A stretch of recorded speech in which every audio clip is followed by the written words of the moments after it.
In this video, I'm going to be taking a quick look at the Staryu Mini Macro Pad. It's currently live on Massdrop, and I've seen several questions from people on there, and I just wanted to clear up, hopefully, some of the details about this product. So I joined this drop about 8 months ago, and unfortunately the drop was severely delayed, so it was about 5 or 6 months before it eventually got to me. So I've only had it in my hands for about 3 months, but hopefully that'll be enough time to give a bit of insight into the use of it. So we'll start off with answering a few of the questions. When you go to the page on Massdrop, you'll see that this is actually listed for, I think, about just under $60, and that's for the acrylic case. But there is the option to choose a CNC'd aluminium case for $32 less. There are a few people wondering if that means you only get the case and you don't actually get the PCB, switches, keycaps and cable, all the rest of it, but that is actually not the case. I bought obviously the CNC'd aluminium black case, and it did come fully assembled with everything. It's not just the case. As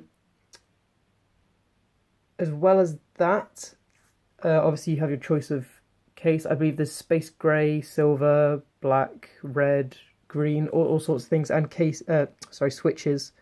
I went with Gateron green switches. I'll just quickly show you that now. So here you can see Gateron green switches. They are the clear top housing variant.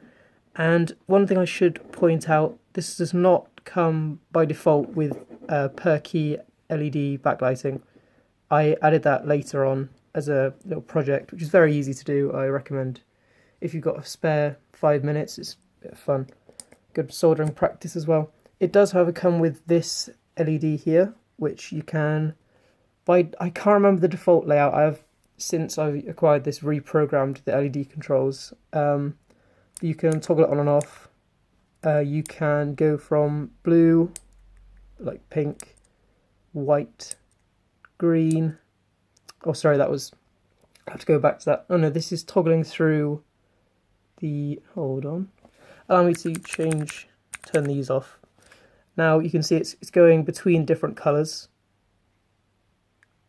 Then there's also off, red, yellowish orange, green, light blue, and then purple.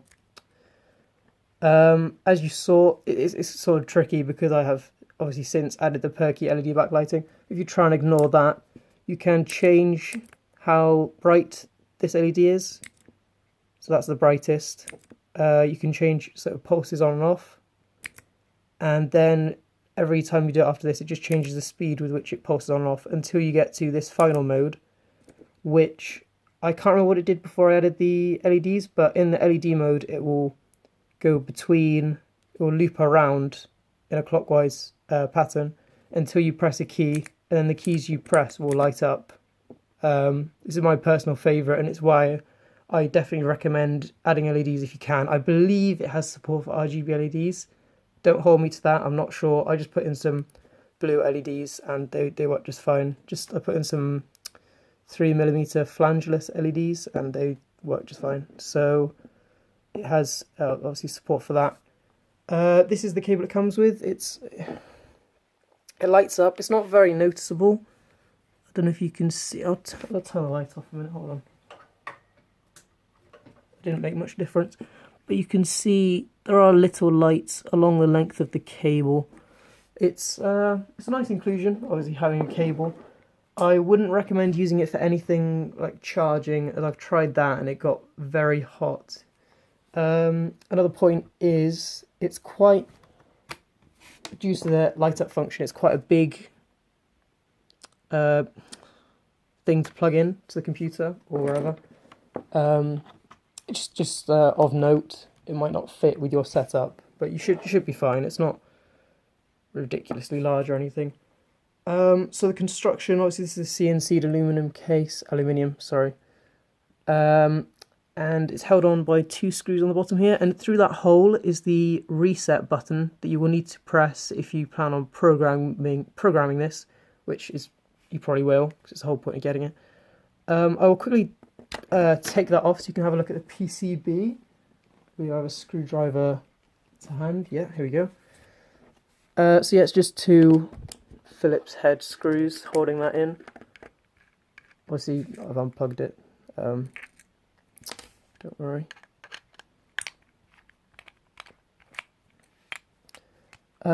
Please pay no mind to the poor quality of the soldering on the LEDs. Obviously that was me.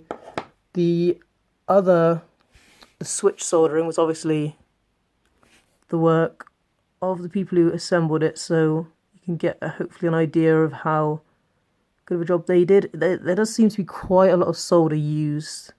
Overall it's not too bad, and I think this is a very nice looking PCB with the little Staryu.